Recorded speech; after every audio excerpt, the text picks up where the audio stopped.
కమల్ హాసన్ కు Karnataka high court warning, sorry చెప్తే సమస్య పరిష్కారం అవుతుందని సూచన. భారత్ లో 2 పాకిస్తానీ గూఢచారుల అరెస్ట్, గగన్ దీప్ సింగ్ ను అరెస్ట్ చేసిన పోలీసులు.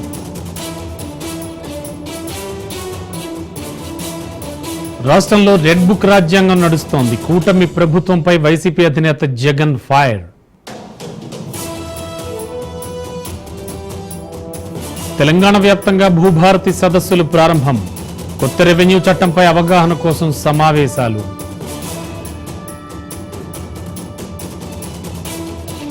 కుత్బుల్లాపూర్లో గంజాయి బ్యాచ్ హల్చల్, మత్తులో ఒకరిపై ఒకరు దాడి.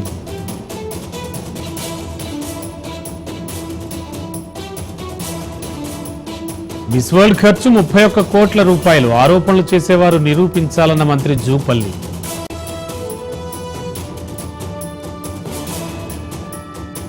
ఈ నెల 11న కాళేశ్వరం విచారణకు కేసీఆర్, గులాబీ బాస్ కీలక నిర్ణయం.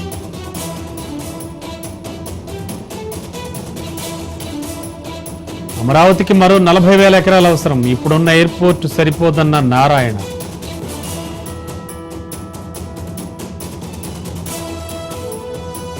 రాజధాని నుంచి రాయలసీమకు రాత్స మార్గం, అనంతపురం అమరావతి ఎక్స్ప్రెస్ వేకు ప్రణాళిక.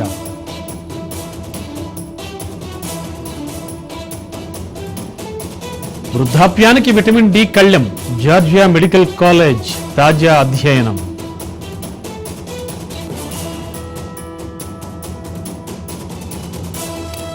ప్రధాని మోడీని కలవడం ఎంతో ప్రత్యేకం, భారత పర్యటనపై ఉషా వాన్స్ వ్యాఖ్యలు.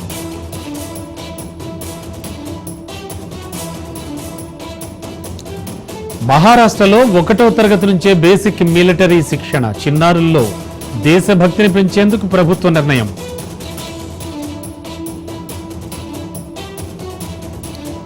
పెరిగిన యూపీఐ పేమెంట్స్, గతేడాదితో పోలిస్తే 23% పెరిగినట్లు అంచనా. భారత్లో ఉగ్రదాడికి ఇతర దేశాల్లో దాడులకు తేడా ఉంది, విదేశీయులకు వివరించిన డీఎంకే ఎంపీ కనిమొళి.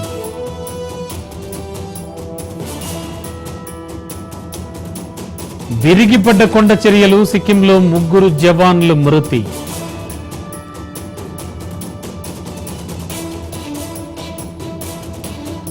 హనీమూన్ జంట మిస్సింగ్ కేసులో పురోగతి, మధ్యప్రదేశ్లో వ్యక్తి మృతదేహం లభ్యం.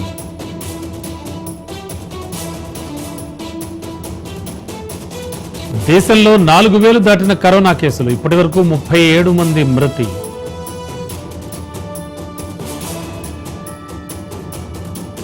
త్వరలో భారత్తో ట్రేడ్ డీల్ ప్రకటించిన అమెరికా వాణిజ్య మంత్రి.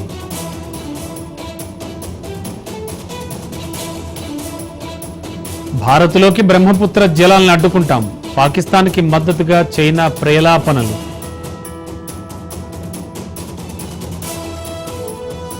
మమ్మల్ని భాగస్వామిగా చేర్చుకోండి, చైనాకు బంగ్లా ప్రధాని యూనస్ విజ్ఞప్తి.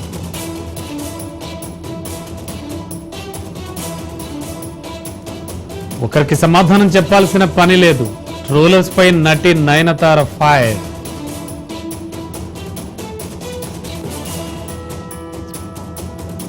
అంతా చేస్తున్న పనిదే, నేనొక్కదాన్నే అందాలు ఆరబోయడం లేదన్న మాళవిక మేనన్.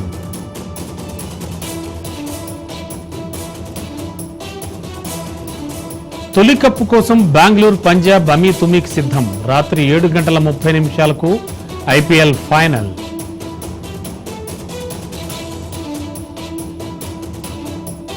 నష్టాల్లో ముగిసిన స్టాక్ మార్కెట్స్, 636 పాయింట్లు నష్టపోయిన సెన్సెక్స్.